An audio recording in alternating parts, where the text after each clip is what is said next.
Coupe d'Afrique des Nations des moins de 23 ans approche à grands pas et les Lions indomptables se sont qualifiés à cette compétition d'une manière bancale car ils ont été repêchés.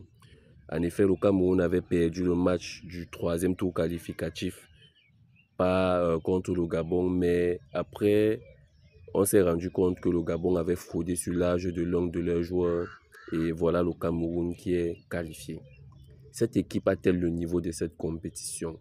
Cette équipe est-elle prête à nous rapporter un titre continental? Cette équipe est-elle prête à nous ramener une qualification aux Jeux olympiques?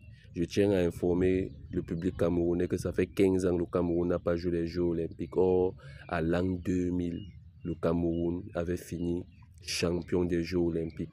C'est une compétition déjà où on a déjà laissé nos griffes, où les Lions indomptables ont déjà laissé leurs griffes. Et c'est une compétition qui mérite une présence du Cameroun.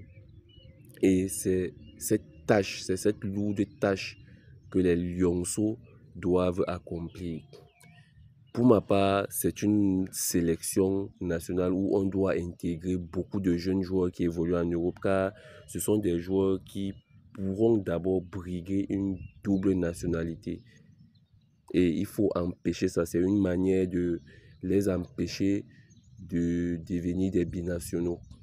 Et il faudrait déjà qu'ils commencent à avoir l'amour de jouer devant leur public.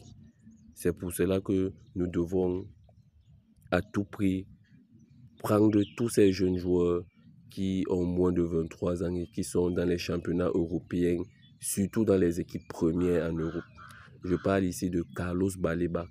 C'est un véritable crack et il est temps pour Carlos Baleba de se retrouver dans l'équipe des moins de 23 ans du Cameroun. À part Carlos Baleba, je vois aussi François Mougué, ce jeune joueur qui évolue du côté de Marseille. Il a joué son premier match avec Marseille, je crois, le week-end dernier. C'est un joueur qu'il faut à tout prix mettre en équipe première avec les Lions U23. Je félicite aussi le fait qu'on ait recruté, qu'on ait sélectionné plutôt Ben Elliott qui évolue du côté de Chelsea.